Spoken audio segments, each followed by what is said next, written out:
All right, what is going on, YouTube? Welcome back to the JW Sports Talk Show. We're here. We're ready for our Tuesday show. It's supposed to start at 4, but we're a half hour late. As I usually am, happy to start getting things ready as fast as I could, a little better than I have been, and we will continue to improve. But for this episode, we do have our quick Monday Night Football recap. Be 10, 15 minutes. We'll see. This is kind of like the first time I'm doing this kind of show, so like I said, I plan to be going live every single day. Well, really Monday, Tuesday, Thursday, and Friday, maybe Wednesdays. We'll see how things work out. But currently, we are going to go through a quick Monday Night Football recap.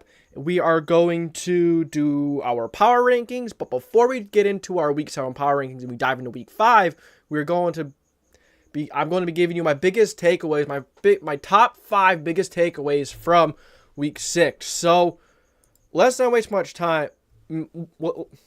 Let's not waste too much time. But if you enjoy this kind of stuff, we're going to be doing this Monday, Tuesday, Thursday, and Friday. Shows every single day on those days. Stick around. Great place to be. Great community. And I hope you join us. It's a great spot to be in. All right. So last night, let's go through the stats a little bit. As you see, I have them in the score. The Cowboys barely beat the Chargers 20-17. Now, I will say the refs were horrible in this game. I'm not blaming the refs on, the Chargers losing or, saying that they favored the Cowboys, but I will say that the refs in this game were probably one of the worst games I've ever witnessed with the refs. They're just ruining the flow of the game, calling stupid calls that shouldn't be called, and just typical ref things, but amplified by 100 times worse. That's how bad it was last night. One of the worst games I've ever seen officiating by far. But Cowboys do squeak out of it. They do barely, they barely squeeze through their Monday Night Football matchup. And I will say they struggled to run the ball versus a Chargers defensive line or defense that isn't generally good against the run. So is that concerning from the Cowboys or is the Chargers run defense just shoring up? Because week 1 it was pretty bad, but it's been getting better as the season goes on. This Chargers run defense has been pretty good. Sebastian Joseph Day has been pretty good. I think he left early yesterday, so we're going to see an update on him. But I'll say they've been doing pretty good at stopping the run. And as you see on the Cowboys side, their leading rusher was Dak Prescott. 7 attempts, 40 rushing yards, and 1 touchdown. Prescott also threw for 272 yards, 1 passing touchdown. And CeeDee Lamb was his leading receiver, 7 receptions for 117 yards. Then on the Chargers side, Justin Herbert, of course, the leading passer. 227 yards, 1 touchdown, 1 interception. Austin Eckler, 14 attempts, 27 yards. Was Austin Eckler still getting healthy, still getting into the flow of it? Probably. Then Keenan Allen, he had more than 1 reception. I think he had 4. So I kind of screwed that up, but I'm pretty sure he had 4 receptions for 85 yards and 1 touchdown. But, man, I'll tell you, both of these run defenses were really good. Now, I'm more worried about the Cowboys, though. I'm more worried about this Cowboys team. And both sides didn't block well. Both offensive lines had a really bad night. Dak Prescott and Justin Herbert were under pressure all night long. All night long. And Dak Prescott seems to struggle a little bit under pressure, but, it is what it is. Everyone's going to struggle a little bit under pressure, but I just wasn't a fan. I'm not a fan of this Cowboys team right now. You just went up against one of the worst defenses in the league, and you struggled, and you barely break 20 points. You can't even run the football against a pretty bad run defense. But credit to Khalil Mack, Joey Bosa, Sebastian Joseph Day. They've had some impressive plays and outings as they had versus the Cowboys. The Cowboys' leading rusher was Dak Prescott. Tony Pollard did not have a good day. He struggled. The Cowboys struggled to open up lanes for him to run through. He did, have a few nice catches, but ultimately couldn't get the run game going.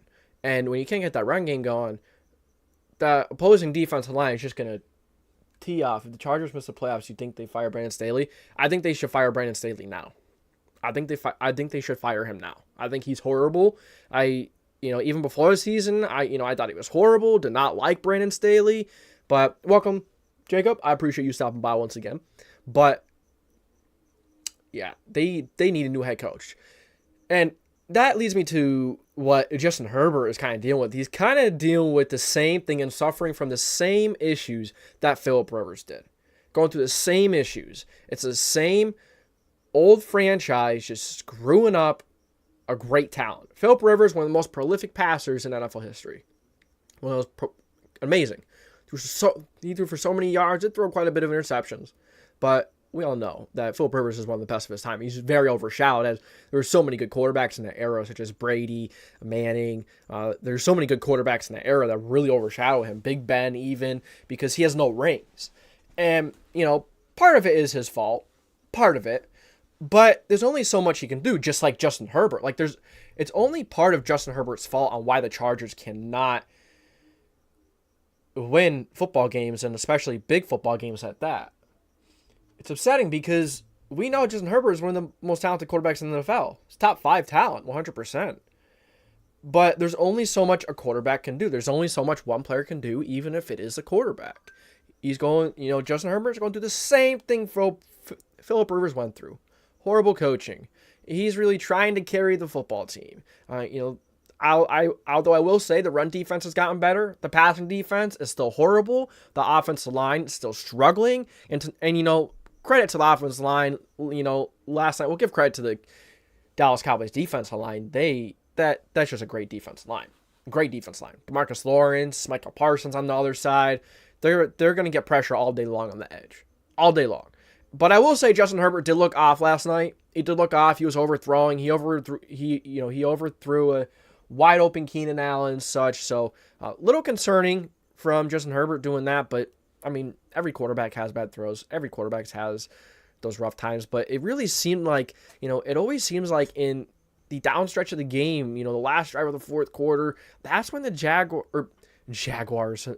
That's when the Chargers really struggle and they can't get anything going. That's when they play their worst football in the last couple of drives. And another issue is they always suffer from injuries. That's another thing Phillip Rivers really struggled with the Chargers team. But it's just pathetic how the Chargers, they're wasting talent. Justin Herbert is being paid quarterback money now, so it's not like you can go out there and spend all this money like crazy and take the chances. No, now you have to hope that guy's developed. Now you have to hope, and you're kind of limited with your money because you didn't get anything done while Herbert was on his rookie deal. It was pathetic. It's pathetic. And Joe Burrow is kind of going through the same thing. Similar, not as bad, but his offensive line is horrible. But at least Joe Burrow has one of the best receiving cores in the NFL. Jamar Chase, Higgins, Boyd. That's a great receiving core. If not the best. I think that's the best receiving core in the NFL. If there's any contenders there, let me know what you think. But in general, the refs were horrible last night. It was one of the worst officiated games I've ever seen in my life. It was definitely up there with some of the bad ones. It probably was the worst I've seen. But, the Cowboys, neither of them were able to run the football. They were both getting it going a little bit. It seemed like the Cowboys were getting it going quite a bit. But, of course, the red zone offense sucks. But these are two football teams that are good. Neither of them are great. Both teams are good. They're pretty good. None of them are great. First couple of weeks, we're thinking the Cowboys are elite. The Cowboys are a great defense. Yeah, not so fast, Cowboys. Slow down. I was very wrong about the Cowboys. They have talent. They just can never put it together. They can never really get it put together and get it done. They just can't. And, is it coaching? I think it's a little bit of coaching. I think Dak Prescott is a little bit of a problem. Dak Prescott is a top 10 to 12 quarterback. He's borderline top 10. Borderline. Have not been a fan of Dak. Have not. He beats up and he looks very good on these bad football teams, but then he really struggles against good football teams, as we saw versus the Niners. Dak severely struggled. He looked horrible. And, it's not like he doesn't have good weapons either. He's got CeeDee Lamb, Brandon Cooks, Michael Gallup, and I like the tight ends they have, Jake Ferguson, Luke Schoonmaker. I like their tight ends. Their offensive line is decent. He just played a really good Los Angeles Chargers defensive front. Khalil Mack has been stepping up lately. I think he's got 7 or 8 sacks in the season. He had 6 in one game versus the Raiders. wild. Dak is good, but he's not elite. I agree. It's it's easy eye candy with the Dallas Cowboys every year, and I fell into that trap. It is what it is. The Cowboys, they're a pretty good football team, but they're not tier one. They're not the best of the best. They're not great, and these are both teams that are good, not great. But the refs were just shit.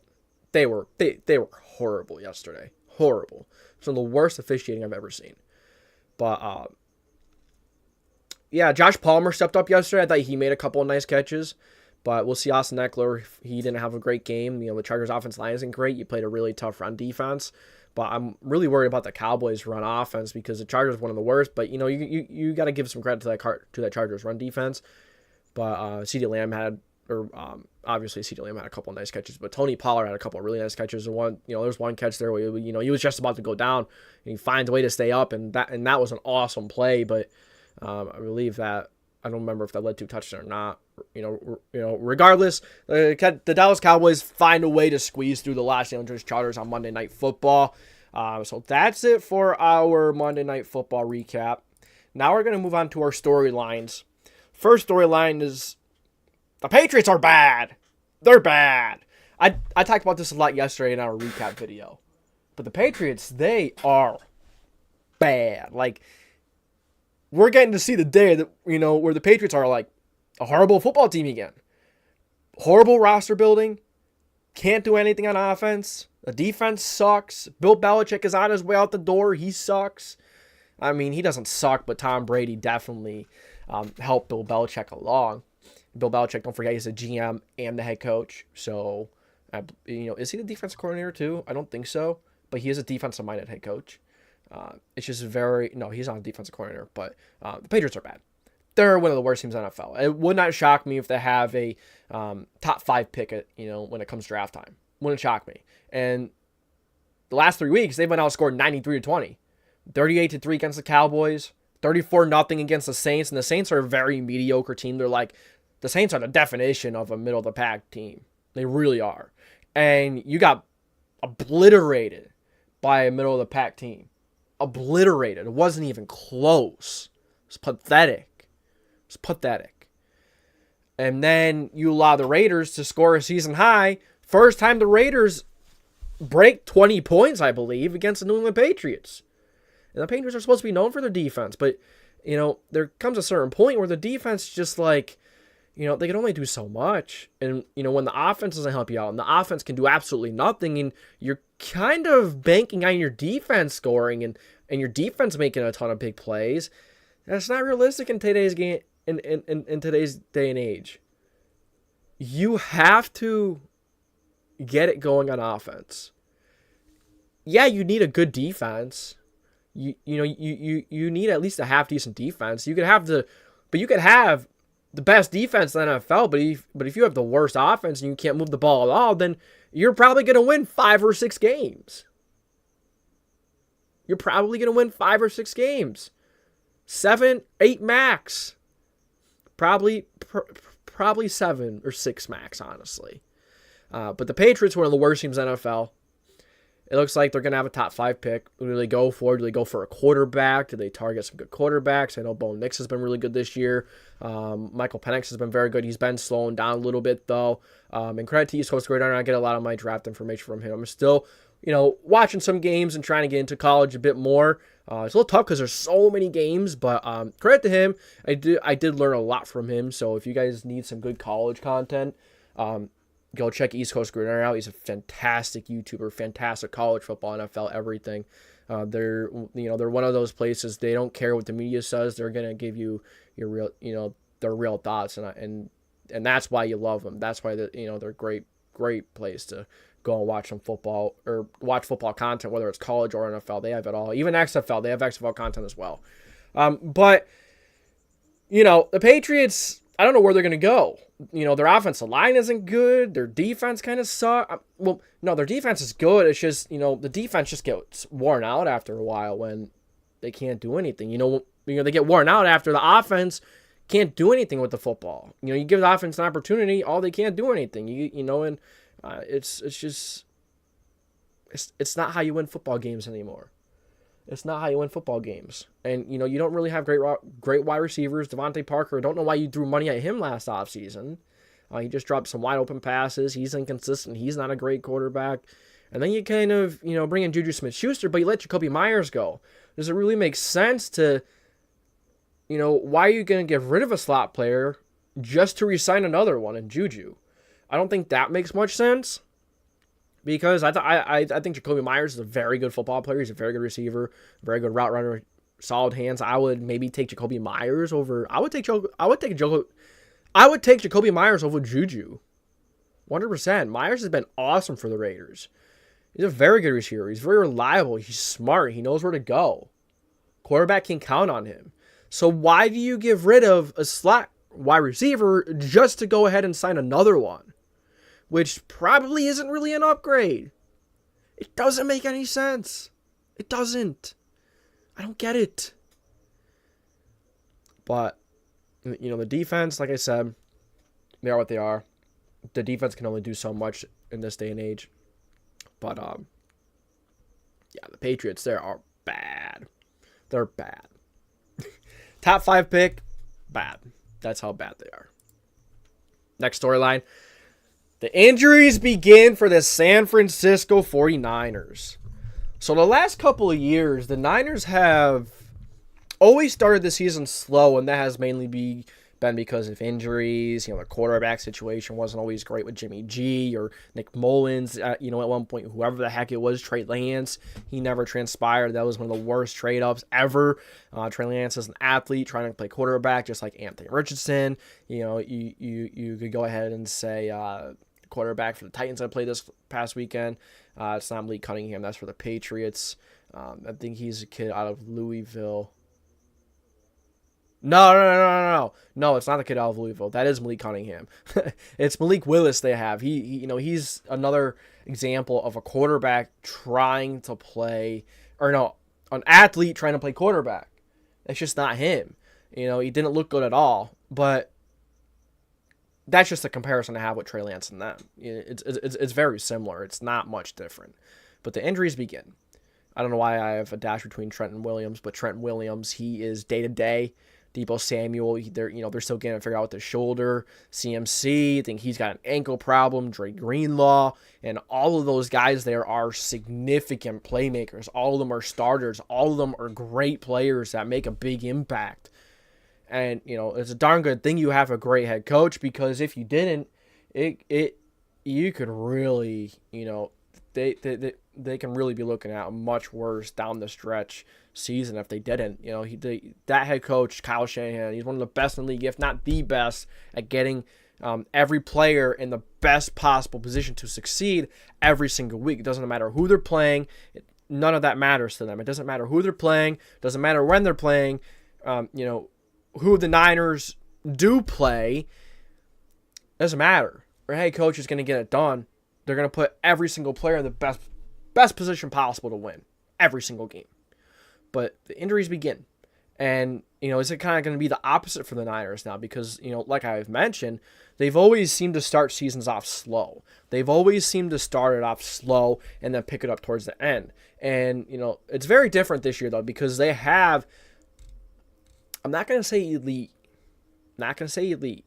I will say Brock Purdy is great. I get it.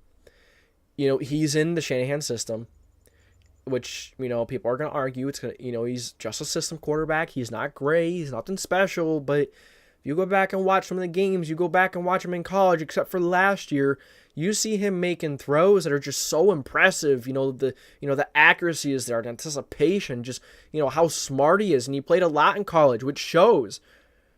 When players play a lot in college and they come to NFL, it really, their experience really shows. Their experience really shows when, they're just reading coverages. They're dropping back. They've seen a lot in college. Now the NFL is different. The game is much faster, but I'm just very impressed with Brock Purdy. I'm very happy to see him playing well, because when he Mr. Relevant, he was a third quarterback in the roster.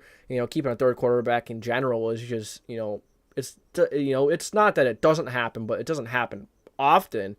So the fact that um, he was, the Niners kept the third quarterback said something, especially with Kyle Shanahan. It says something.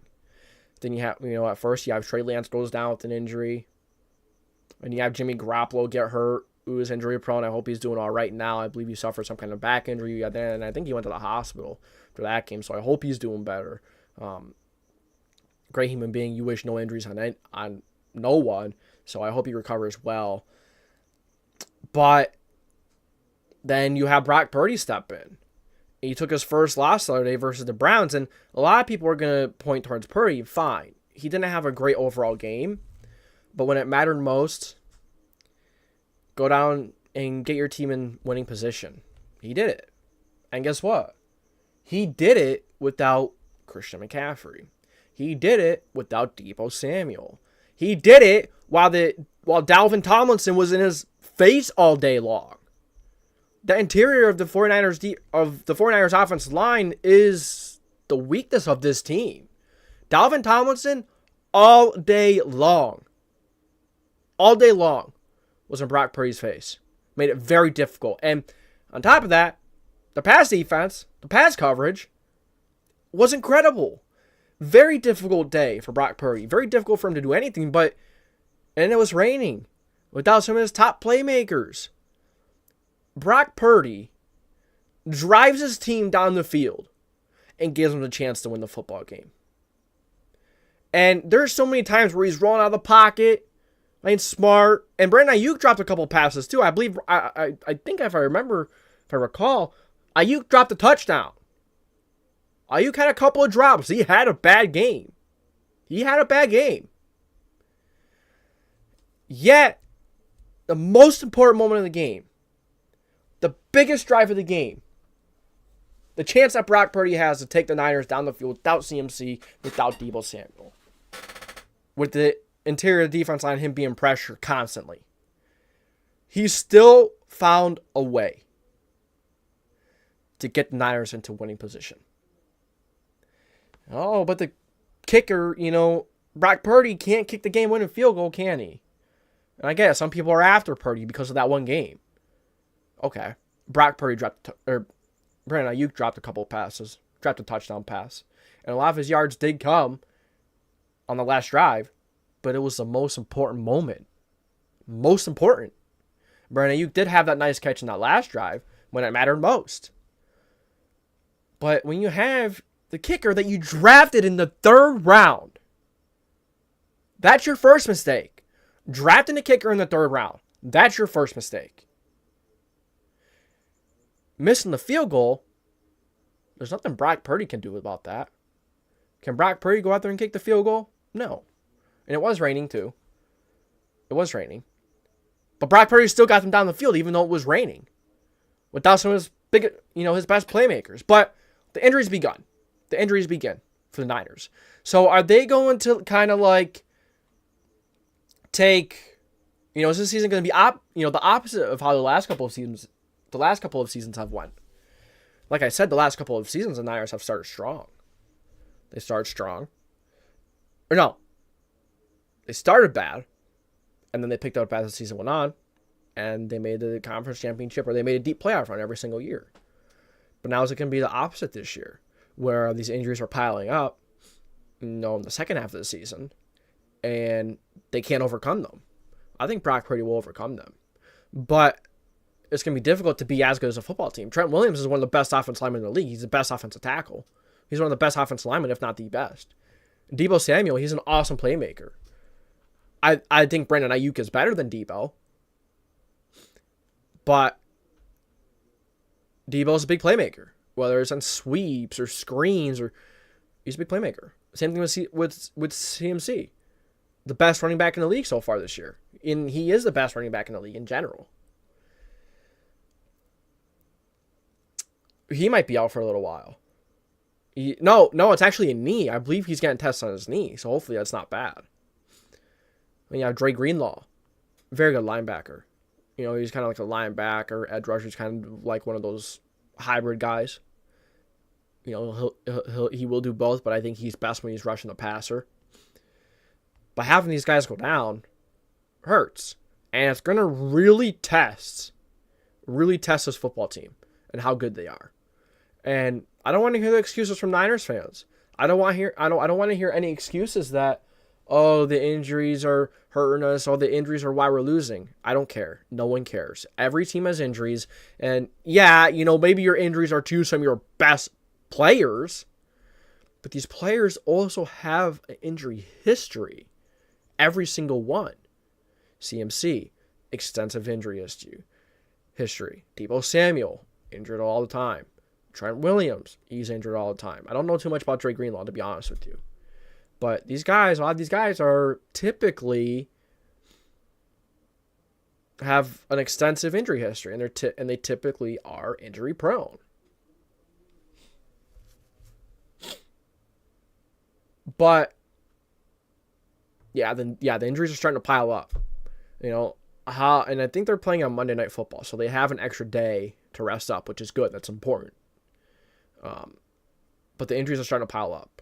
And let's take a peek at their schedule quick, because I would like to see who they're playing and who's coming up to see, if these injuries will really make an impact. But at the end of the day, I don't want to hear any excuses for injuries. Every team deals with them. I don't care. I don't care about the injuries. Obviously, it's going to test your team. But if you're the best in the league, you should have depth. Next man up. That's the motto in football, right? So I don't want to hear the excuses. I don't care. No one else cares. That's the truth. If you lose to the Eagles in a couple weeks, because, if you lose to the Eagles in a couple weeks, and you're just going to say and use the excuse that you have injuries, no one's going to care. I don't care. If you go ahead and try and tell someone that, they're going to tell you, oh, you still suck, you still lost. When you go to school or work the next day and you try saying that, that's what's going to happen. That's just the truth. But no one cares. No one cares. Oh, no. Update. Grover Stewart suspended 6 games. Performance enhancement drugs. Dang it, Grover. Dang it. Dang it, Grover. Not good. Not good. There goes one of our best defensive tackles. Oh, we're gonna need someone to step up. Oh, come on, man. Really, Grove. Really. All right, back on topic. I apologize. But the Niners' injuries begin. Will they be able to overcome them? And I don't want to hear any excuses that you have injuries. The Eagles are dealing with a lot of injuries right now. Every team is dealing with injuries. I don't care if you're dealing with injuries. I don't care. No one does. No one does. The new graphics look way better. I appreciate you, Red. Thank you for stopping by. I appreciate you. But I appreciate that. Yeah, I feel like they needed to be, clean. They were too, I don't know. They were just too much of an eyesore, maybe. Such a huge loss. It is. It is. And as you saw this past weekend, you watch a Colts game, we struggle versus the run. So we struggle, versus the run a bit. So that is a big loss. It is. A huge loss. But it is what it is. It is what it is, I guess. It's part of the game. Next man up, right? Same thing is going to be said for the Niners. But I appreciate you, Red. Appreciate it. All right. Bills. Bills are too inconsistent, man. They are an interesting team right now. They're a very good football team. One of the best in the league. They're one of the most talented. The quarterback is inconsistent. The team is inconsistent in general, and they do have a lot of injuries. I'll give them that. But like I was just saying, no one cares. No one gives a shit. No one cares if they have injuries. Let me be honest. Am I wrong? Am I right? If you go and try and tell someone you lost because of injuries, they're not going to care. But the Bills are too inconsistent. They barely squeezed by the Giants. And they're fortunate to win. Because, and it is what it is. I don't believe in luck or anything like that. But they were fortunate to win against the Giants. They were very fortunate that the Giants just couldn't convert and they ran it. Because it looked like Tyrod Taylor checked out of a pass, and then Brian Dable was mad at him because he was yelling him out at the sideline going into the locker room. He was pissed. Dable was mad. You saw it. But they barely squeezed past the Giants, and they're fortunate they didn't score a touchdown there. Or heck, that they didn't even kick the field goal. Fine, being aggressive, that's fine. That's part of the game. That's part of the game. But, they're too inconsistent to be that team. I think the Bills are my pick right now to come out of the AFC. But if they're going to be inconsistent like this, and they're going to struggle like this from week to week. Now, last week they played the Jaguars. And, you could argue that they should have won that game. But the Jaguars did their job. They did what they were supposed to do. And the Jags, they got it done. Give them the credit that they deserve. But the Jaguars were turning the ball over quite a bit. There was a few times where Trevor Lawrence was struggling. And they couldn't take advantage. And give props to the Jaguars defense. The Jaguars defense has been incredible. They seem like they're getting better every single week. 3 interceptions versus Minshew. They really settled down Josh Allen saying, hey, yeah, you're gonna have to, play your very best every single play to beat us. Jaguars defense has been impressive. Very impressive. Is it like the 2017 Jaguars defense? No. But it's been very good. And then with their ability to run the football, they have some nice weapons. They're looking pretty good. But, it was a close game with the Jaguars. A good football team. And then you barely squeeze it out against the Giants. This is like, what do you call it? The plane thing, the travel thing. I don't know what you really call it. The Jags defense leads the league in turnovers forced. Yeah. Very impressive. Very impressive. And they've played good teams too. They played the Bills and the Chiefs within the first 6 weeks. They played a lot of really good football teams. They played a really good CJ Stroud in the Texans offense. But barely squeezed by the Giants. Barely. And I think it's a bit worrisome because the Giants are a team you should really be taking it to. That's a team you should really be beating without much of an issue. Yet they weren't able to do it. They had a really tough night. Deontay Banks was very good. The Giants defense was impressive. But Josh Allen, it seems like... Let me know what you guys think about this. Josh Allen, once he starts a game bad, that's it. He's one of those players that just can't regain his focus. Like, once he starts a game bad and he starts playing the game bad, that's it. He's bad for the game. Or, he starts having a bad game, let's say in the second quarter, like the first quarter he's playing well. In the second quarter, he's, he gets rocked. He's getting hit a lot by the second quarter. He throw an interception, turn over the ball. It seems like he can't refocus. And once he's playing bad, or he's not playing good, it seems like that's it. That's how he's going to play the entire game, or the rest of the game. Is that something that you guys notice too? Because that's what I see. My darn computer chair is squeaking like crazy because it's broke. And I think this is I don't remember if this is the one. I don't remember if this is the one that I threw at the wall or not. But I don't remember if this is the one I threw at the wall. But yeah, the Bills just seem, especially Josh Allen is so inconsistent, but the defense is very good. The defense is great. I thought Tyrod Taylor actually looked pretty good against them, but I do expect the Bills to bounce back. They usually do. But they always have these stretches or, these games, here and there where they struggle and they don't look like the Bills. Like week 1. I mean, the Jets defense is very good.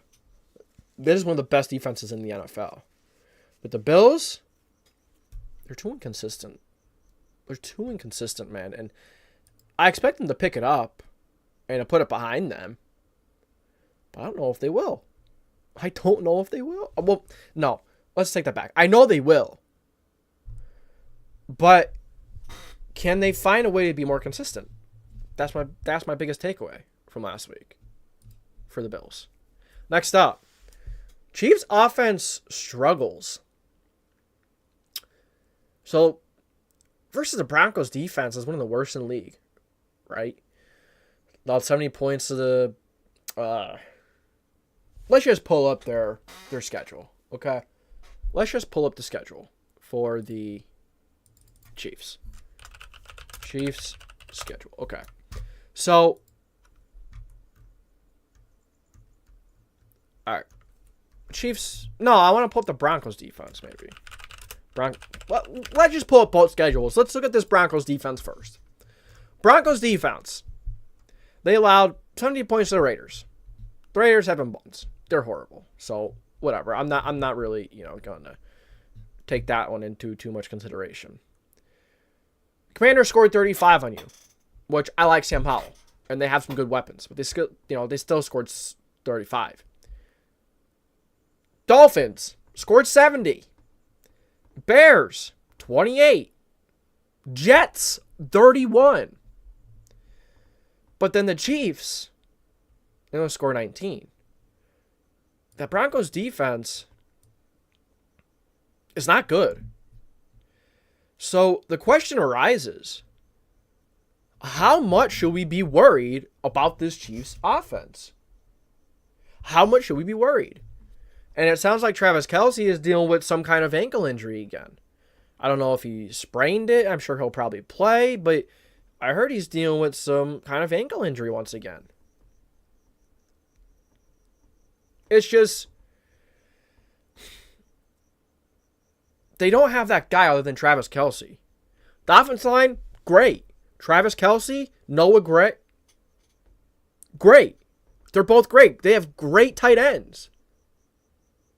Love their tight ends. But the receivers, they don't have anyone that have stepped up. No one has stepped up yet. And versus one of the worst defenses in the NFL. Grover Stewart's out 6 games. I saw.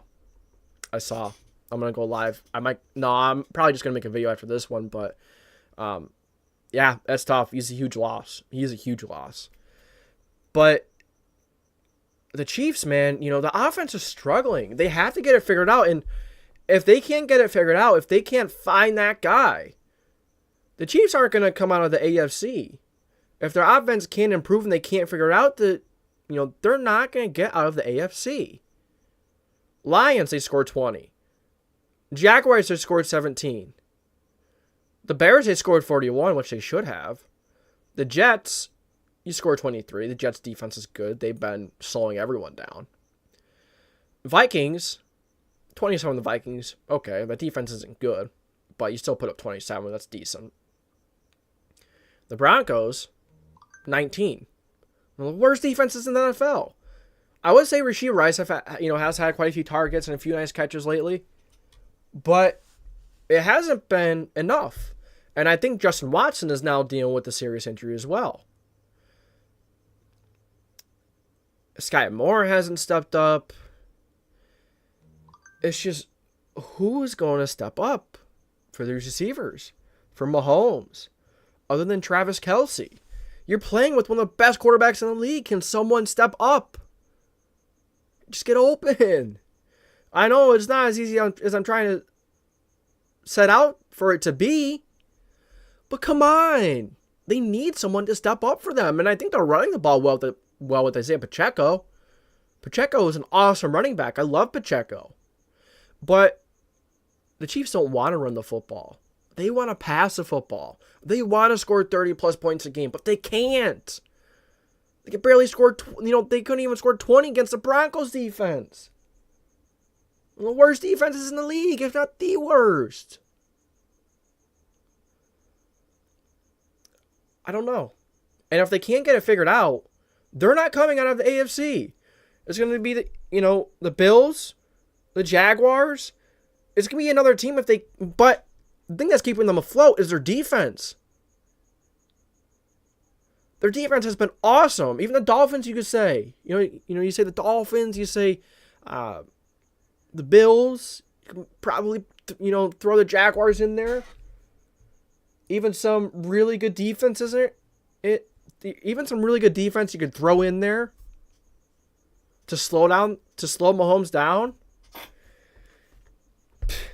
I don't think the Chiefs are coming out of the AFC this year.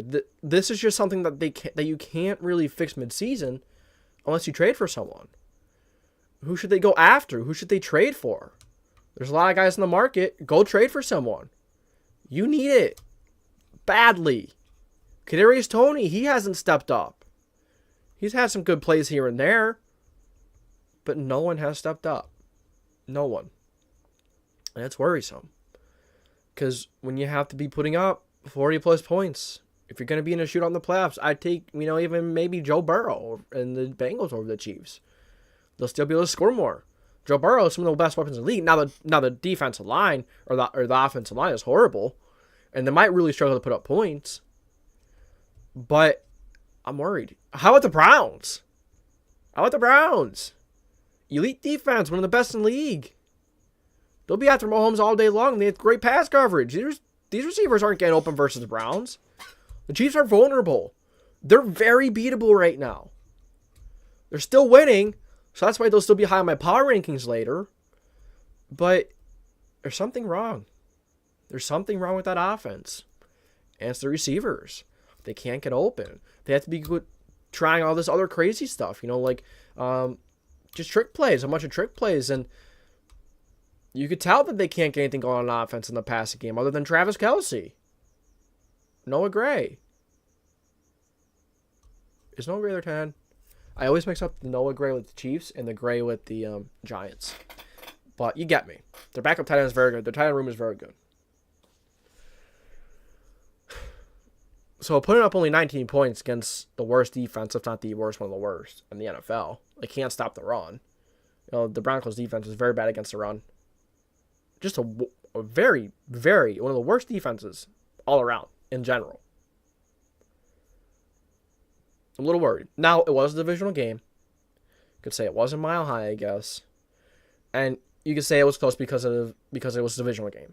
Fine. I get that. Divisional games tend to be closer. And they tend to be weird. And you tend to get weird results sometimes. But let's not pretend that this has not been a problem all season long. Because it has. Not just versus the Broncos. It's still a bit worrisome. You flat out just have the better football team. You only put up 19 against the Broncos. It's concerning. On a scale from 1 to 10, how concerning is it? How concerning do you guys think this is on a scale from 1 to 10? I'm going to say an 8. That's how worried I am. Other than Travis Kelce, how worried are you about the wide receiver room? And the Chiefs' ability to put points up, to win a shootout, to beat some of the better teams in the league, to, continue to do what they could do against the best defenses in the league. You got to figure it out, or you're not going to come out of the AFC. All right. I'm excited to talk about this one. That's why I kept this one for last. Lions are tier 1 in the NFC. This past week, if they weren't already, for me, they would 100% put themselves in tier 1. I think they're one of the best teams in the NFL, if not the best right now. They're one of the most dominant. And it's their first 5-1 start since 2011. It's really just awesome to see because all we have known is that the Lions are just buns. The Lions are the Lions. So, the Lions are in tier 1. They're in there. And, you could even say just the NFL. I should have just said the NFL. But they're absolutely in tier 1 with the Niners, the Eagles. Those are the tier 1 teams in the NFC for me right now. I don't know about the Eagles. The Eagles are kind of scaring me. The offense has not been great. The defense has struggled. I'm very concerned with the Eagles. Very concerned. The Lions, they're tier 1. They are tier 1 in the NFC. And they're only going to get better. They just got Jameson Williams back. He was brought back early from the suspension. Great downfield threat. Phenomenal player. Phenomenal wide receiver. And you're adding that on top of Amon-Ra St. Brown, Josh Reynolds, Sam Laporta. And then the backfield, you have David Montgomery, Jahmyr Gibbs. This Lions team is the best we've had in such a long time. And I'm sure, everyone knows that. Everyone knows that. Lions are top 5. I agree. Wait till you see my power rankings. I have a little surprise for them. I hope I didn't just give it away. But the Lions are such a darn good football team. And that defense, That defense is only getting better, man. That defense was my worry, but Aaron Glenn, their defensive, the Lions defensive coordinator,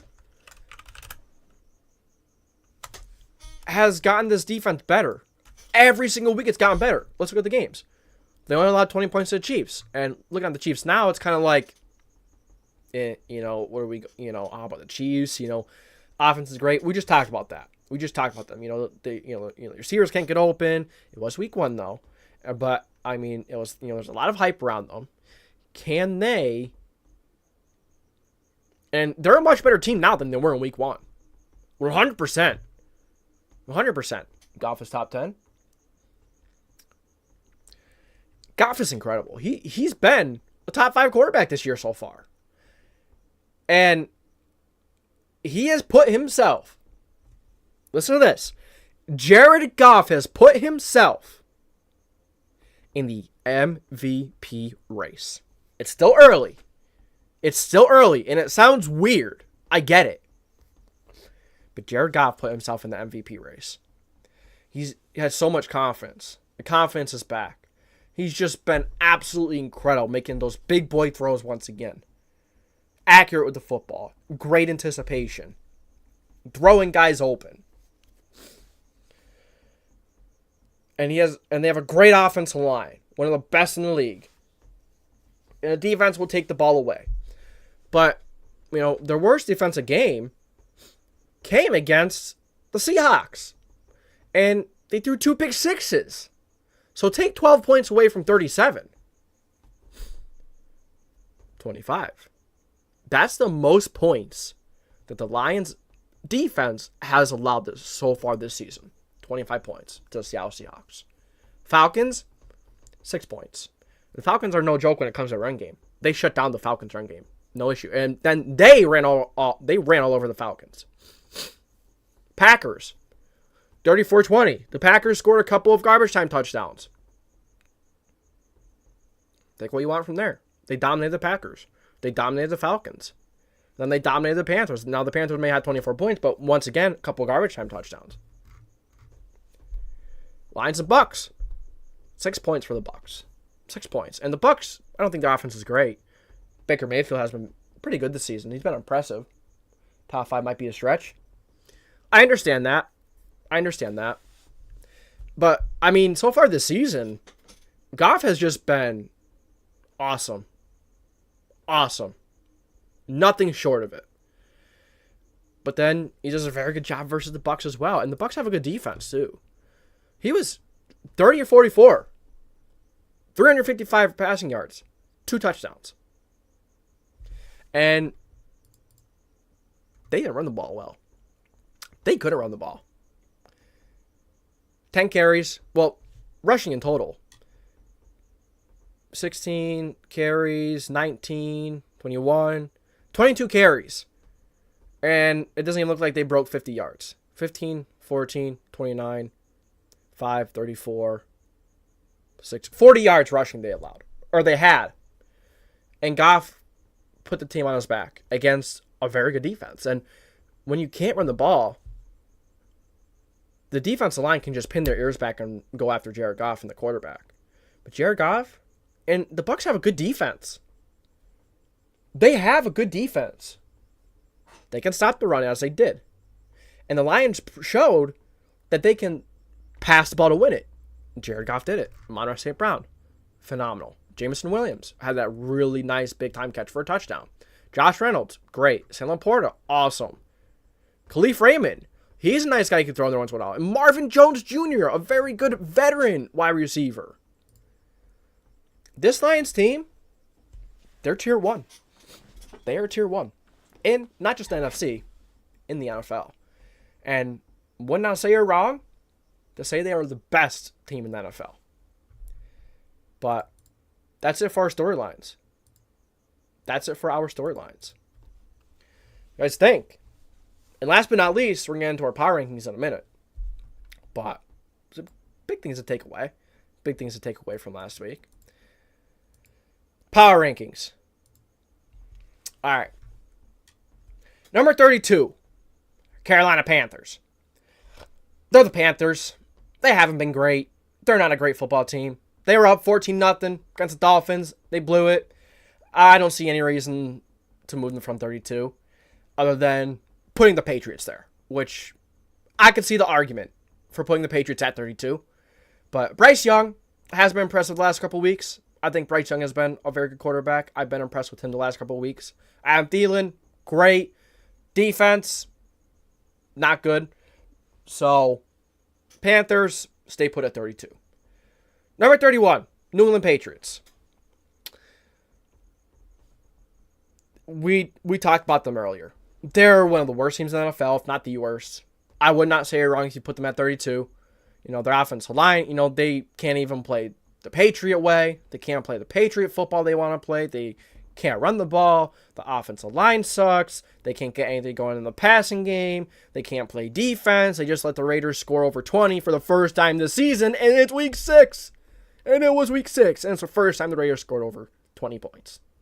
Pathetic. Number 30, Denver Broncos. Didn't feel the need to move them. Very, bad loss to the Chiefs. Didn't expect them to win. Defense stepped up. I was impressed with the defense. But at the end of the day, they're staying at 30. They're not a very good football team.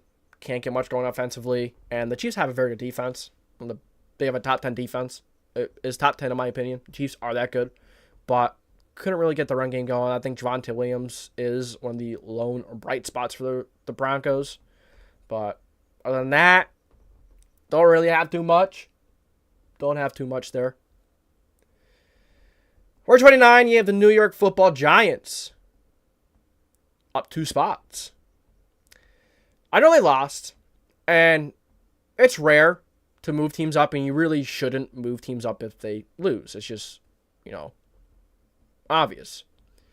But they played a really good game against the Bills, and I don't see the reason to put them behind the Broncos or the Patriots. I just don't think it makes sense. Oh, and the Patriots moved down 2 spots, not 1. If they moved down 1 spot, then the Broncos would be in a different spot. They wouldn't be in the same spot. Apologies there. But the Giants and the Patriots swap spots. Giants are, they're not a good football team, but it did feel like the offense was a lot more smooth versus the Bills. It felt like Tyrod Taylor played better than Daniel Jones has all year. But, Tyrod Taylor can move, as Jones could. I felt like the offense was just more smooth. I felt like it was just better. So, I do move them up 2 spots. Very rare to move a team up at all when they lose. But they put up a really good fight versus one of the best and most talented teams in the NFL. Was it a product of maybe the Bills being inconsistent? Maybe. But the Giants still put up a really good fight. Really good fight. And against one of the best teams in the NFL, one of the best and most dynamic quarterbacks in the NFL, some good receivers, they put up a really good fight. And they're really close to winning it. And I know a lot of people are going to complain about the refs towards the end of the game. Just shut up, please. Just shut your mouth. Just shut your mouth. I get it. There was a tug at the end. They could have called it, but let's be completely honest. You had a call at the end, and it gave you a chance to even have another play when time expired. So you kind of had that second chance. And you're asking for another one? Shut up. Please. Just stop. And is Daniel Jones on his way out of New York? Did he just throw last week, not versus the Bills, I don't remember who they played, but did Daniel Jones throw his last pass versus the Seahawks, I think it was? Did he throw his last pass as a New York Football Giant? He might have. Are they going to keep him next year? Are they going to draft a quarterback and maybe have Daniel Jones play and have the quarterback sit behind Jones? I think Jones is a phenomenal quarterback to learn from. In terms of up here and his experience, maybe. But the Giants may be looking for a new quarterback soon. Will they release him? Will they maybe trade him and try and get some capital? No one's going to want to pay that money to Daniel Jones. But maybe a team, it's looking to win now. They have a very good roster. Maybe they trade for Daniel Jones. Could see a team like that. The Broncos? No, the Broncos aren't a good team. What am I talking about? The Titans? Nah, not really. We'll see as we go through this video. Maybe I'll think of another team. But, yeah.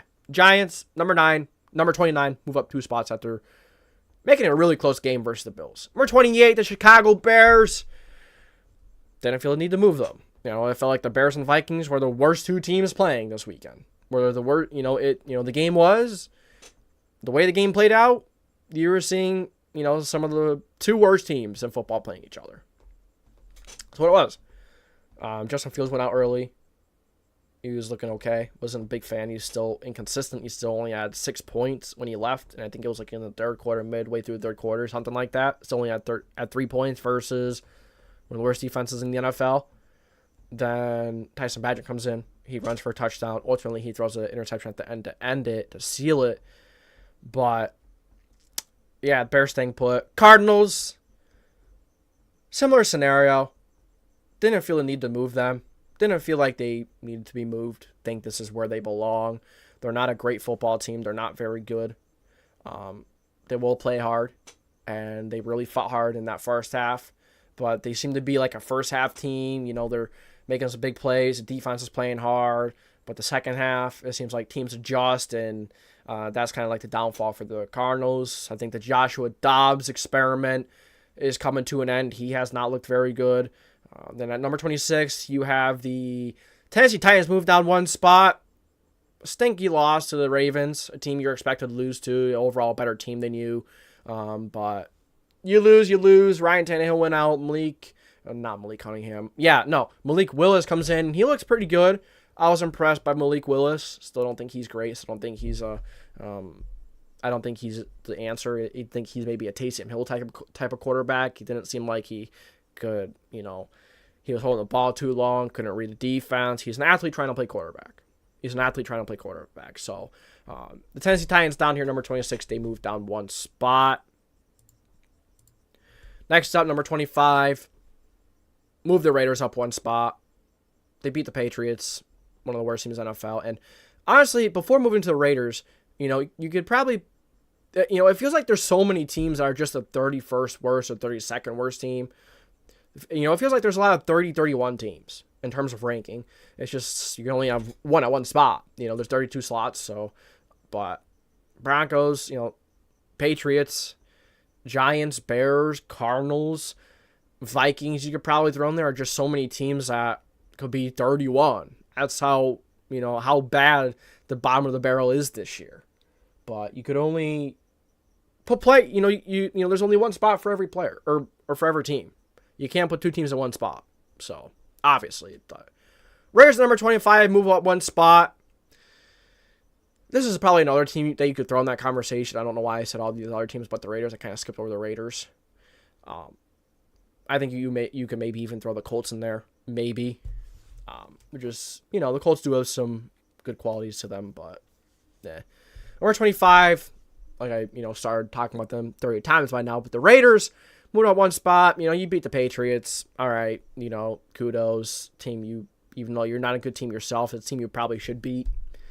Raiders move up 1 spot. Jimmy G goes down. Hopefully he's okay, but it seemed like he was a really bad back injury. Went to the hospital. So that is what it is. Jimmy G has always had injury issues, but I wish him the best recovery. I hope he gets better. But now you have Brian Hoyer, Aiden O'Connell. I would just play Aiden O'Connell. I know he didn't look good when he did play, but I do like Aiden O'Connell. I think he can be a good quarterback. Give him a shot. Give him some time to learn. You never know. Heck, Mr. Irrelevant Brock Purdy is playing like one of the better quarterbacks right now. So, not saying he's Brock Purdy. He's absolutely not. But point is, give your young quarterback a shot. What do you have to lose? You're one of the worst teams. Just give him a shot. Number 24, Minnesota Vikings moved down 2 spots. Vikings are just one of the worst teams. The Vikings feel like a team that could be number 31. They beat the Bears. He did move down 2 spots, but the Jets had to move up. He did beat one of the worst teams in the NFL.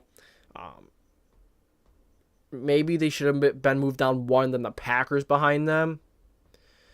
But both teams, Packers and Vikings, you could swap them. I wouldn't say you're wrong. Both teams suck. So maybe, punishing the Vikings too much, they did win, but you still struggled and, barely beat one of the worst teams in the league and the Bears, and you're one of the worst teams in the league too. I mean, Kirk is a great quarterback. Without Justin Jefferson, the offense looked a little worse, didn't look as good, which, if anyone loses wide receiver like Justin Jefferson, one of the best receivers, the Raiders lose Devontae Adams or the Dolphins lose Tyreek Hill, you might see a bit of a, drop in performance. And we've seen it. KJ Osborne stepped up. He made a couple of nice plays. I think Jordan Addison had a nice game as well. Can't really run the ball. Not really. They're down here 24. Similar to the Packers, they're just getting beat up every single week. They're not looking very good. Jordan Love isn't great. They're coming off the bye week, though. No reason to move them. Number 22, the Indianapolis Colts moved down 2 spots. So the Colts, I think the Colts and the Falcons, 21 and 22, I think they're both very similar teams. They keep the games really close. Both of them have decent defenses, but when you go up against some of the better offenses, that defense will struggle. Although, I do think the Falcons have a better defense. But in terms of secondary, Jesse Bates, one of the best, AJ Terrell, one of the best corners. I think the Atlanta Falcons defense is a little more complete, but I think they're both very similar teams. They both have some weapons. They both have, can run the ball. Offensive lines are both pretty good. The Colts offensive line is really good. But 21 and 22, Colts and Falcons moved on 2 spots. They're very similar, very similar. Minshew throwing 3 interceptions. Probably no AR for the rest of the year, so expect the Colts to stay down here past the 20s. I don't expect them to move to move up, into the teens. They're inconsistent. They're going to look good against some good teams, and they're going to look bad against some teams. It's just who the Colts are. For 21, Atlanta Falcons. I just talked about them, very similar to the Colts in a lot of ways. Desmond Ridder, I thought, even though he threw 3 interceptions, I was kind of impressed with his performance. I thought he did make some really nice passes that we haven't seen from him in the first couple of weeks. He, it seems like, he's maybe, the game isn't really slowing down for him. He's not really looking great or better, but he is making a lot more impressive throws, anticipation, just really some really, he made a couple of elite throws, but they're very far in between. But I will say I was impressed with him this week. I thought Desmond Ridder looked better this week than he had in weeks previous. I thought this was his best, one of his better performances. Just don't, take away the interceptions. They were really bad, and a 3 interception day is bad all the way around. But I'm just saying I saw a couple of really nice throws from Desmond Ridder, and I hope to see him to build upon it and him to get better. But I don't think Ridder is the guy. Although he did make some really nice throws that he, versus the, who did they play? I'm blanking, but he made a couple of really nice throws, just couldn't put a great performance on all the way around. Number 20, New York Jets, very impressive win versus the Philadelphia Eagles. A defense, one of the best in the league. Really holding Jalen Hurts and that Eagles offense in check. Zach Wilson, the Jets offense, able to do just enough. Very fortunate that their defense played as hard as they did. Both teams had a lot of injuries. The Jets, for how good this defense looked without their top 3 corners, Sauce Gardner, DJ Reader, and Bilal Nichols, I believe is their slot cornerback. They had a lot, their entire starting secondary is out, and they played A.J. Brown, Smith. They played some really good receivers and a really good offense, and in terms of talent.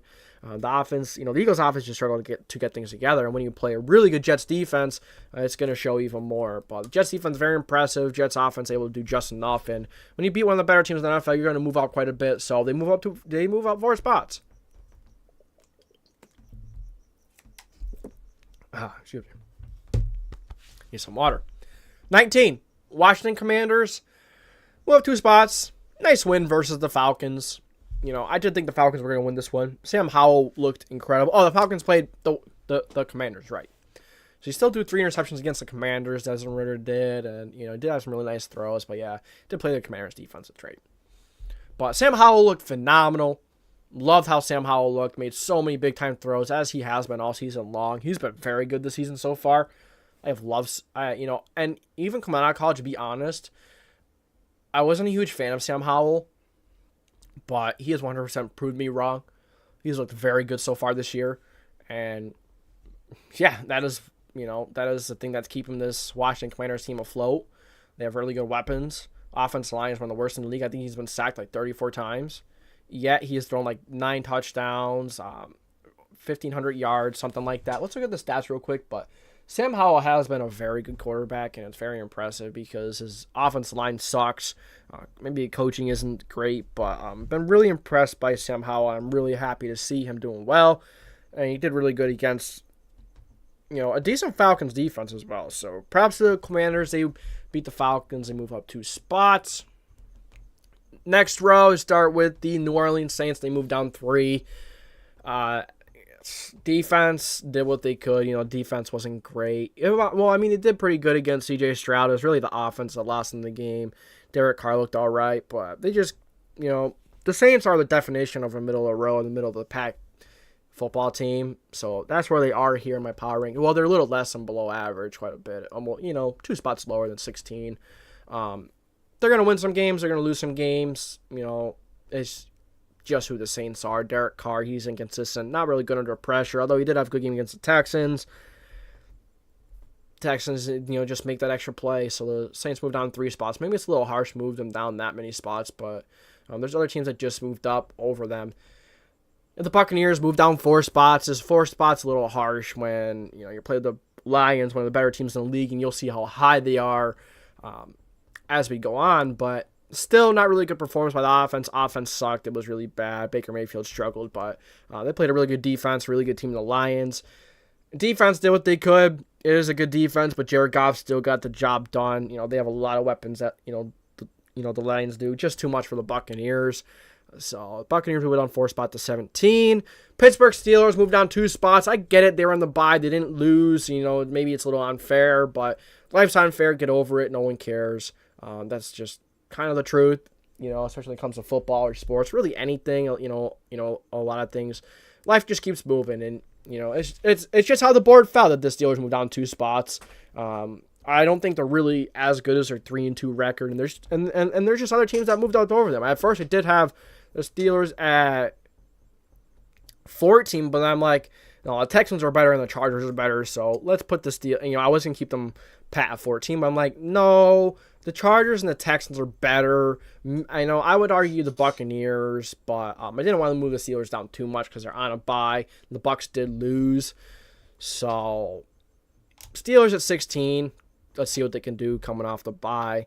Chargers moved down 3 spots. The game that we watched, Monday Night Football, it's a battle of two good teams. Neither team is great. Neither team is, a special football team, but they're both good football teams. And Justin Herbert didn't really look like himself, overthrowing some passes. Couldn't really get the run game going. Fair enough. It's a really good Cowboys front. Very tough to run the football on them. Michael Parsons, Lawrence, Monty Smith. They have some really good guys in that defense. But ultimately, you lose the game, overthrow a couple passes. And the officiating was horrible, as I talked about in the MNF recap. The refs were absolutely horrible, but that's not the reason why the Chargers lost. They had a lot of mistakes here and there.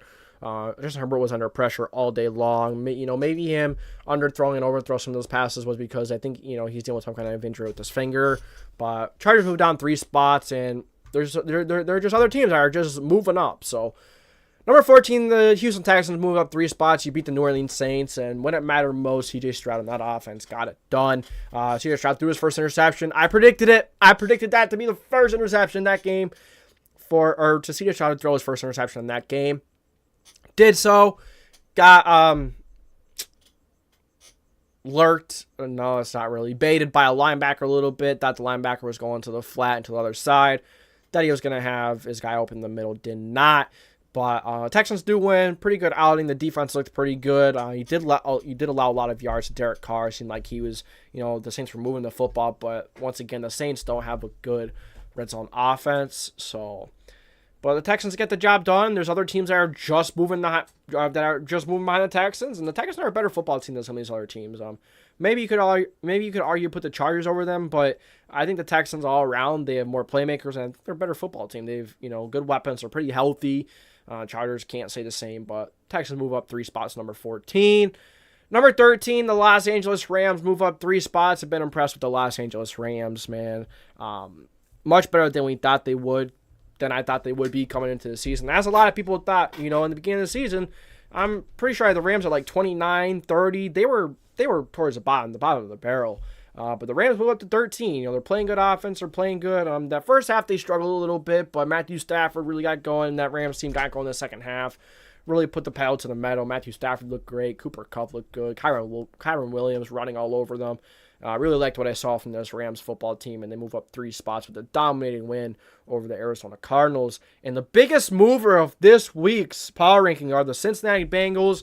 You're on a 2-game winning streak.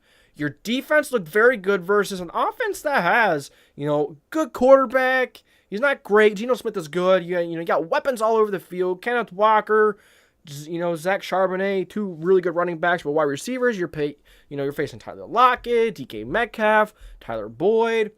Tyler Boyd is on the Bengals, but playing JSN, Jake Bobo.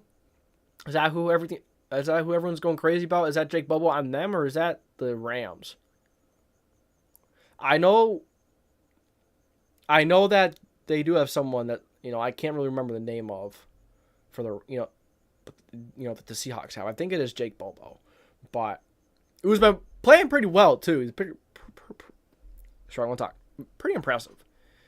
Bengals moving up 8 spots. You may think, it's a lot for, how they struggle and their resume isn't great, but they're on a 2-game winning streak. The Seahawks were number 8 in my power rankings previously, and the previous week they beat the Cardinals. Bad team, not great, but regardless, 2-game winning streak. Joe Burrow's getting it going. The defense has looked very good. I think it's warranted to move them up this far. I think this is where they belong. They're starting to get their groove, starting to get it going, and number 12 is where the Bengals will be. All right, moving on. Number 11, Seattle Seahawks moved on 3 spots. Pretty disappointing game versus the Bengals. Really disappointing. You were in the red zone so many times, yet you only came out with 13 points. I think they were moving the ball fine. They weren't having that much of an issue moving the ball. But once they got down, to the red zone, that Bengals defense said, nah. You could drive the ball all you want, but once you get to this red zone, you are going to earn those points. And that the Bengals did. They made them work. Ben Brink, phenomenal red zone defense performance by the Bengals, but horrific red zone performance for the Seahawks. And you have weapons, you have red zone targets. DK Metcalf, you can run the football. Tyler Lockett knows how to get open in the end zone. JSN, good route runner. Geno Smith, okay quarterback. I think he's good. I don't think he's great. I think he's kind of taking that, coming back down to earth. He's not as good as he was last year, but he's been a good quarterback. But Seahawks moving down 3 spots. Really disappointing loss. I know the Seahawks are still over the Bengals. And you may be asking yourself, why do you have the Seahawks over the Bengals? Doesn't make any sense. Like I said, head-to-heads I don't look at head-to-head and say, yeah, that's the big factor in why I put this team over the other. The Seahawks have the better resume. They play better football throughout the year. The Bengals did win this football game. And so the Seahawks at 11 over the Bengals. Now, the Bengals can absolutely move ahead of them. Could the Bengals be a better team by the end of the year? Absolutely. But right now, the Seahawks are still ahead of the Bengals in power rankings just because they had better resume. They've played better throughout the year. They beat the Lions. And you'll see how high the Lions, you see the Lions are within my top 4. Seahawks move down 3 spots to number 11. Number 10, Ravens, they stay put. Really kept the Titans team in the game. When the Titans shouldn't have been in that game. I mean, it's a rivalry. It's overseas. Jet lag. That's what I was trying to get out before with I don't remember what I was talking about, but I guess I call it jet lag when players are going to different time zones and they gotta kind of get their bodies used to it. But the Ravens are they're staying put. They should have beat the Titans. They beat the Titans. They got the job done. Not really too much else to go on about the Ravens. Cowboys move up 2 spots. It was a good game. they won. The Cowboys are a good football team. They're not great, but they've dominated some football teams like they should. But then they have really struggled. They lost to the Cardinals. You lost to, you almost lose to the Chargers. You got dominated by the 49ers. They're at 9. They're a good football team. They're not great, but they're staying put at 9. Well, no, they're moving up 2 spots to 9. 8, Cleveland Browns. Whew. What a season it has been for the Browns. They have the best defense in football. Best defense in football. If not the best, one of the best without a doubt. They move up 1 to 8. Offense really struggled. With the defense, they did enough. They absolutely had dominated that Niners offense. Brock Purdy, all the playmakers. It was raining, definitely helps, but this Browns defense has been elite all year long. They've been elite all year long and expected to continue. They're playing the Colts this upcoming week. Wouldn't be shocked if they pitch a shutout. They're one of the best defenses in the league. Dalvin Tomlinson was in Brock Purdy's face all day long. But so impressed with this Browns defense. The offense, there's still a lot to be desired. But that defense is impressive. Number 7, Jacksonville Jaguars. They didn't really move them. I didn't feel the need to. They beat up on a Colts team that they should have beat up on. And I still think, teams ahead of them are better football teams. But the Jaguars still a very good football team. Would not say you're wrong. If you put them in the top 5, if you move them up a couple spots, move the Eagles down another spot or 2, would not say you're wrong. I'd agree with you. But I think the other teams in front of them do have the edge. Staying at 7, Trevor Lawrence, that offense really got it going. Really good versus the Colts. Trevor Lawrence did struggle a little bit. And I've been seeing quite a bit of inconsistent play from Trevor Lawrence. But it is what it is. They're running the ball well. They have good weapons. And, there wasn't a lot of beatings this weekend. A lot of games that weren't close, but this was one that wasn't close. So, Jaguars beat up on Colts, in which they should. In Jacksonville, Colts stay and put at 7. We're 6. Philadelphia Eagles moving down 3 spots. Jalen Hurts not looking good. Not an elite quarterback. Staring down receivers. It's not playing a good football game. And it's also concerning. Devontae Smith did drop a couple of passes. But their defense, for the most part, did their job. The defense looked really good. But the offense couldn't get it done when it mattered most. Jalen Hurts threw the interception in a big pressure situation. Haven't been too impressed with this Eagles team. I know they're 5-1. They only have 1 loss. But they have not been able to put a full game together. They could beat you different ways, but they haven't shown that they could put a full game together. Defense has had weeks where it struggled. The offense has had weeks where it struggled. And now this week, Jalen Hurts unravels and falls apart. It's concerning. And this Eagles offense is going to have to get it going. They're going to have to figure it out at one point or another. They have not been able to. When you play one of the best defenses in the NFL, they beat up on a lot of bad defenses. The Commanders. The Vikings. They beat up on some pretty bad defenses. And the Rams defense isn't that great. It's like a middle-of-the-pack defense, in my opinion. They weren't great. They played well. Who else did they play? Oh, they didn't play the Jaguars. It's just... and they played the Patriots and the offense struggled a little bit. I can't really remember who else they played. They played the Bucs. The offense looked good against the Bucs. The Eagles are able to run the ball at a high level. But it seems like they're running the ball a lot. And is that because Jalen Hurts is struggling and he can't get it figured out under Brian Johnson? Hurts hasn't been very good. And, I see a lot of people blaming injuries and the Eagles were injured. I don't care. No one cares. Next man up. It's a game of football. Let me tell you this. The last time I'm going to say this stream. Just because you have injuries, no one cares. I don't care. No one cares. No one will ever care. It's football. It's next man up. Everyone is playing for their paycheck. Everyone is playing because, some are playing because they love the game. I'm not saying for anyone, but surely already said that, but everyone's playing hard because they want that roster spot. They want more money. At the end of the day, they want that big contract. Everyone's playing hard. But, this Eagles team has not been impressive. They've been very good, but nowhere near what they were last year. And the defense has flaws. They're not perfect. Passing defense, and they did have a lot of injuries. But even when you had Darius Slay and you had guys in there, your defense was still struggling. Not good. They're really getting hit by the injury bug this year. But at the end of the day, no one cares. Keep playing. Next man up. The rolling can't stop spinning. Number 5, Buffalo Bills moved down one spot. They did win. But they've been struggling. They lost to Jacksonville the week prior. They should probably be moved down more. But we've seen how dominant they can be. They, obviously lost to Jets in week 1. And you could throw that out the window, like I said multiple times. But then they just struggled versus the Giants defense. The Giants defense really played their best football. Josh Allen was okay. Wasn't great. And it's obvious. You could see on the scoreboard in which they probably should have scored a lot more points versus the Giants. But, I guess it was a Sunday Night Football game.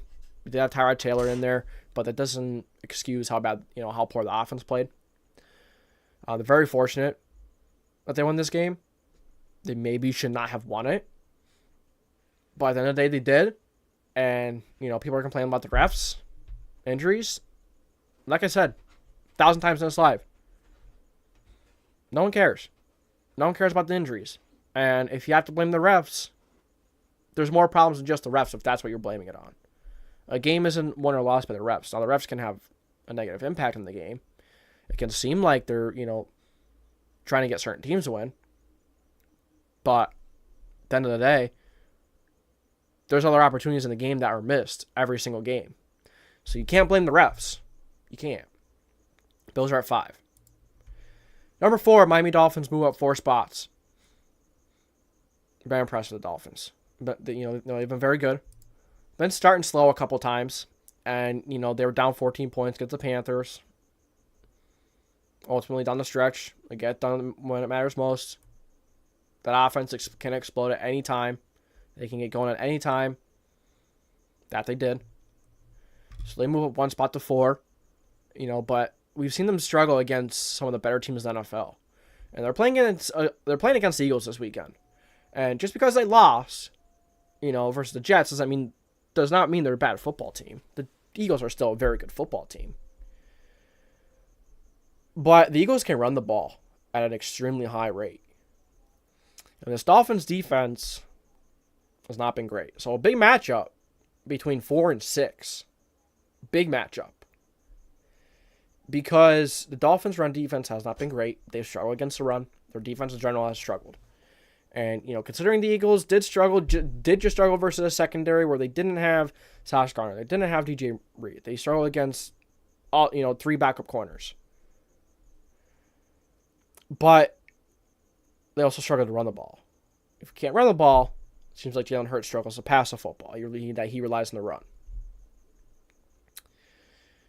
But, yeah, Dolphins move up 1 spot to 4. Big important matchup this weekend against the Eagles. Big matchup. Number 3, Niners move down 2 spots. Could argue this is where the Chiefs should be. Probably where they should be. I think I kind of butchered that. But it is what it is. Niners moved down 2 spots. Not going to move down too much. Not going to penalize them too much. They did lose. And they are starting to rack up those injuries. But they have the best resume so far this year. I would not be mad if you kept them at 1. But they lost. And just the way the board fell, the Eagles losing, the Bills struggling, the Chiefs not looking great versus the the Chiefs weren't looking great against the Broncos. That offense should have been getting going versus that Broncos defense. Niners moved on 2 spots. Brock Purdy got them in a position to win that football game. Jake Moody couldn't finish it off. That's why I don't spend a third-round pick on a kicker in any situation. But, all right. Last but not least. Dang it. I'm ruining the suspense. Let's talk about the Lions first. Okay? Let's talk about the Lions first, because we talk about the Chiefs at the top every single week. We get it, but the offense has struggled and that stuff, so maybe the Chiefs should have been the team that moved on to 3, but the Chiefs won, Niners lost. The Browns are a much better team than the Broncos. But Lions at 1, man. As I said earlier in this stream, in the live, during this show, the Lions are incredible. They are the best team, the most dominant team. The resume is there. They're dominating football teams. The defense is getting better every single week. Jared Goff is playing at an MVP caliber. He's had an MVP caliber of the season so far, MVP level. You're only getting better. You're only getting Jameson Williams back. You can run the football. You have Gibbs. You have Montgomery. There's so much that this Lions team has to offer, and that is why I'm talking about this first. It's so awesome to see the Lions just being this good. Everyone knows the Lions for being the Lions, and moving up 5 spots is a lot. There's not usually a lot of movement in the top 5 for my power rankings, within the top teams. You just can't really move teams around a lot. You get picky. The teams are at the top for a reason. They keep winning, so it's difficult to move them around. But the Lions, this past week, showed me that they are playing like the best team in the NFL right now. So maybe a surprise. It may be a little bold, but I don't think it is. They're playing like the best team in football. They can run the ball when they want. And if they can't run the ball, Jared Goff can beat you passing the football. Yeah, would you ever thought we would be saying that 2 years ago when the Lions traded for him? Get Matthew Stafford for Goff. It's crazy. It's absolutely crazy. Lions are at 1. Great coaching. It's an awesome football team, and it's just so cool. It's so awesome talking about a team that has never been that team. They've just been known as the Lions. It's their first 5-1 start since 2011. I think in the NFC, the Lions, if the Niners, if these injuries end up being serious, I think the Lions are the best team in the NFC. The Eagles are vulnerable. The Niners, injury prone. If they're fully healthy, I think it's the Niners. Next best team, you could probably go with, as you see, the AFC really dominates in the top 10. You have, for the NFC, you have 1, 2, 4 representatives out of the top 10. You got 1, 2, 3, 4, 5, 6, of course, to 6 AFC teams. AFC is dominating the top 10. But the NFC is top heavy. But I fully believe 100% that the Lions are the best team in the NFL going into week 6. Going into week 7 after week 6. All right, guys. That's all I got for you this week. That's it. That's it for our Tuesday show. I appreciate you all, everyone who has stopped by. Thought we had a really good Tuesday show. I went through our quick Monday Night Football recap and our 2023 NFL Power Rankings. My top 5 takeaways from Week 6. And if you guys enjoyed, be sure to like, subscribe, put the post notification bell on so you miss any future videos. It's a great place to be, great community. Join the Discord. Just love what we have going on here. But that's it for me. Thank you guys for tuning in to the JW Sports Talk Show. Like I said, if you enjoyed, do what I said. Stick around. Great community. Thank you, Twitch. Thank you to our Twitch chat. Thank you to Red the Rat. Thank you to Joshua Kissinger, Jacob, and everyone who stopped by so far today. That's what I got for you guys today. It's JW Sports Talk Show. Signing off.